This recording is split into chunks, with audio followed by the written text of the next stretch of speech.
네, 오늘은 갈라디아서 5장 13절부터 15절까지 말씀을 공부하도록 하겠습니다. 오늘 본문은 믿는 자들에게 주신 자유는 오직 사랑으로 서로 종로를 하는 자유라는 내용입니다. 먼저 갈라디아서 5장 13절 말씀인데요. 다 같이 읽겠습니다. 시작. 형제들아, 너희가 자유를 위하여 부르심을 입었으나 그러나 그 자유로 육체의 기회를 삼지 말고 오직 사랑으로 서로 종로를 하라. 아멘. 우리는 이미 갈라디아서 5장 1절에서 그리스도께서 우리를 자유롭게 하려고 자유를 주셨다는 내용을 공부했습니다. 갈라디아서 5장 1절입니다. 그리스도께서 우리를 자유롭게 하려고 자유를 주셨으니 그러므로 굳건하게 서서 다시는 종의 멍에를 매지 말라. 이렇게 말씀하셨습니다. 그런데 오늘 본문을 보니까 그리스도께서 주신 자유가 무엇이라고 말씀하고 있습니까? 이 자유는 육체의 길을 삼는 자유가 아니라 오직 사랑으로 서로 종로를 하는 자유라는 것입니다. 여러분, 이 세상의 자유는 육체의 기회를 삼는 자유입니다. 이 세상에서 말하는 자유의 사전적 의미는 남에게 구속을 받거나 무엇에 얽매이지 않고 자기 뜻에 따라 행동하는 것을 말하는 것입니다. 그런데 여기서 문제가 되는 것이 무엇입니까? 이 세상에서의 자유는 하나님에게도 구속받기를 싫어하고 하나님의 말씀에도 얽매이기 싫어한다는 것입니다. 한마디로 자기 육체의 정욕 따라 자기가 원하는 대로 사는 것을 자유라고 생각하고 있다, 이 말씀입니다. 그러므로 이 자유를 꿈꾸며 살고 있는 이 세상 사람들은 그리스도를 자기 마음의 주인으로 모시기를 당연히 싫어하고 있는 것입니다. 예수를 믿으면 자기 삶이 구속되는 것 같아서 말입니다. 그런데 예수를 그 마음의 구주로 믿지 않고 자기 원하는 대로 살면 그 끝이 어디입니까?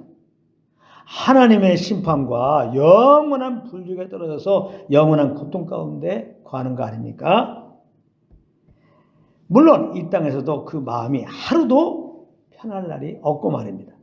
그럼에도 사람들은 영의 눈이 멀어서 이 사실을 모르고 예수 믿기를 거부한 채 나름 자유와 행복을 찾아 자기 속에나 옳은 대로 살고 있으니 얼마나 안타까운지 모르는 것입니다. 우리들 역시 이들과 같은 삶을 살았었습니다. 에베소 2장 3절이 그렇게 말씀하고 있습니다. 전에는 우리도 다 그 가운데서 우리 육체의 욕심을 따라 지내며 육체와 마음에 원하는 것을 하여 다른 이들과 같이 본질상 진노의 자녀였더니 그런데 하나님의 그 크신 은혜로 인하여 주 예수님을 믿음으로 인하여 죄에서 우리는 구원을 받은 것입니다.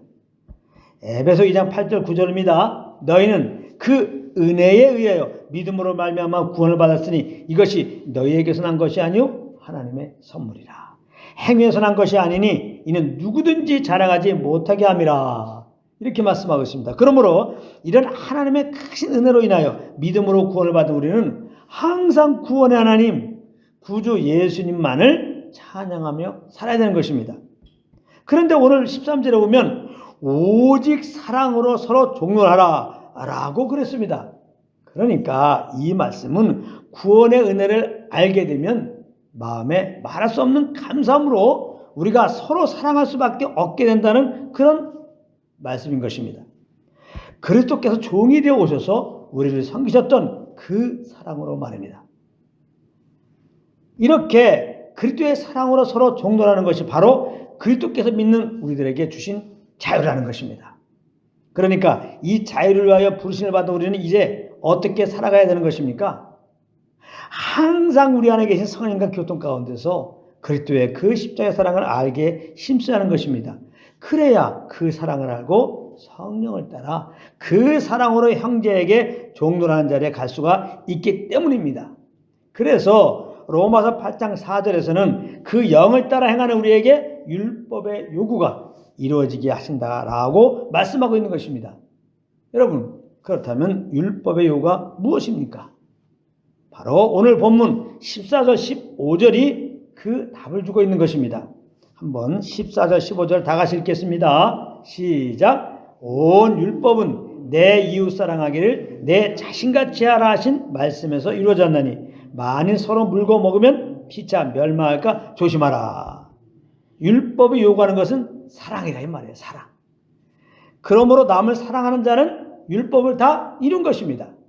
로마서 13장 8절 9절인데요. 피차 사랑의 빛 외에는 아무에게도 아무 빛도 지지 말라. 남을 사랑하는 자는 율법을 다 이루었느니라.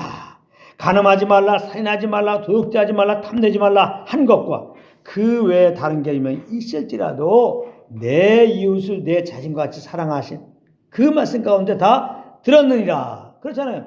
이웃을 사랑하는데 간음할 수 있습니까?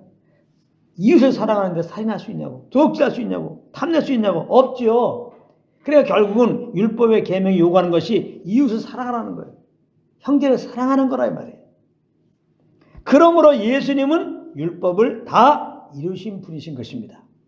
우리를 사랑하사 우리 위에 자기 목숨을 버리셨기 때문입니다. 그리고 우리가 성령으로 이 그리스도의 십자가의 사랑을 알게 되면 우리 역시 형제를 위하여 목숨을 버리게 되므로 율법 요구를 이루는 삶을 살게 된다 이 말입니다. 요한에서 3장 16절입니다. 그가 우리를 위하여 목숨을 버리셨으니 우리가 이로써 사랑을 알고 우리도 형제들을 위하여 목숨을 버린 것이 마땅하니라. 이렇게 말씀하고 있습니다. 이렇게 우리는 그리스도께서 우리를 위해 목숨 버리신 것처럼 우리는 형제들을 위하여 목숨을 버리기 위해서 부르심을 입은 것입니다. 그러므로 이 부르심에 합당한 삶을 살기 위하여 우리는 항상 성령과 교통 속에서 그 인도하심을 따라 행하시는 여러분들이 되시기를 우리 주 예수 그리스도 이름으로 축원합니다.